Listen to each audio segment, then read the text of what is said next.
Bus ticket ದರ ಏರಿಕೆ ಮಾಡಿರೋ ಸರ್ಕಾರದ ನಡೆಯನ್ನ ಮುಖ್ಯಮಂತ್ರಿಗಳು ಮತ್ತೊಮ್ಮೆ ಸಮರ್ಥನೆ ಮಾಡಿಕೊಳ್ತಾ ಇದ್ದಾರೆ ದಾವಣಗೆರೆಯಲ್ಲಿ. ಅವರು ಏನು ಹೇಳಿದ್ದಾರೆ ಆ ಬಗ್ಗೆ ಕೂಡ ಡೀಟೇಲ್ಸ್ ನೋಡ್ತಾ ಹೋಗೋಣ.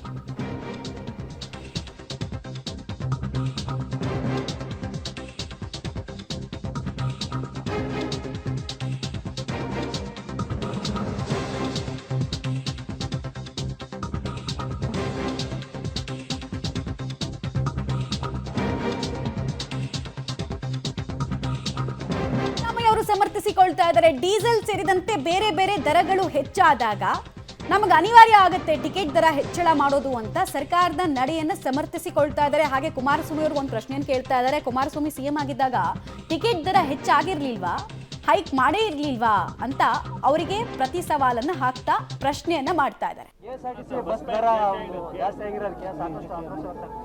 ಕೆಎಸ್ಆರ್ಟಿಸಿ ಬಸ್ ದರ ಎಲ್ಲ ಕಾಲದಲ್ಲೂ ಕೂಡ ನಡ್ಕೊ ಬಂದಿದೆ, ಎಲ್ಲ ಸರ್ಕಾರಗಳಲ್ಲೂ ಕೂಡ ನಡ್ಕೊ ಬಂದಿದೆ.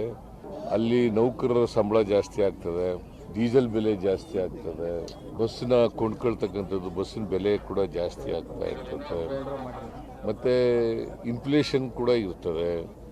ಸೊ ನಾವು ಬೆಲೆ ಏರಿಸಿ 5 ವರ್ಷಗಳ ಹಿಂದೆ 2000 ಇಸ್ವಿನಲ್ಲಿ ಬೆಲೆ ಏರಿಸಿದ್ದು, ಬೆಲೆ ಹೆಚ್ಚಿಗೆ ಆಗಿದ್ದು.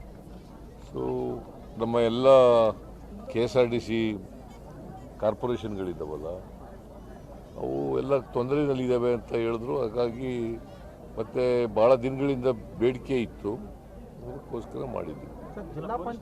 ಈಗ BJP ಅವ್ರ ಕಾಲದಲ್ಲಿ ಆಗಿರಲಿಲ್ವಾ, ಕುಮಾರಸ್ವಾಮಿ ಕಾಲದಲ್ಲಿ ಆಗಿರಲಿಲ್ವ, ಬೆಲೆ ಏರಿಕೆ ಆಗಿರಲಿಲ್ವಾ? ಇಲ್ಲ ಮಾಡಿಲ್ಲ ಅಂತ ಹೇಳಿ ನೋಡೋಣ. ಈಗ ಕೇಂದ್ರ ಸರ್ಕಾರದಲ್ಲಿ ಮಾಡಿಲ್ವಾ, ರೈಲ್ವೆ ದರ ಏರಿಸಿಲ್ವಾ? ದರ ಏರಿಕೆಗೆ ಒಂದ್ ಕಡೆಗೆ ಸರ್ಕಾರ ಸಮರ್ಥನೆಯನ್ನು ಮಾಡ್ಕೊಳ್ತಾ ನಮ್ಮ ನಿರ್ಧಾರ ಸರಿಯಾಗೇ ಇದೆ, ಹಣದುಬ್ಬರ ಆದಾಗ ರೇಟ್ ಹೈಕ್ ಮಾಡಬೇಕಾಗಿರೋದು ವಾಸ್ತವ ಅಂತ ಹೇಳ್ತಿದ್ದಾರೆ.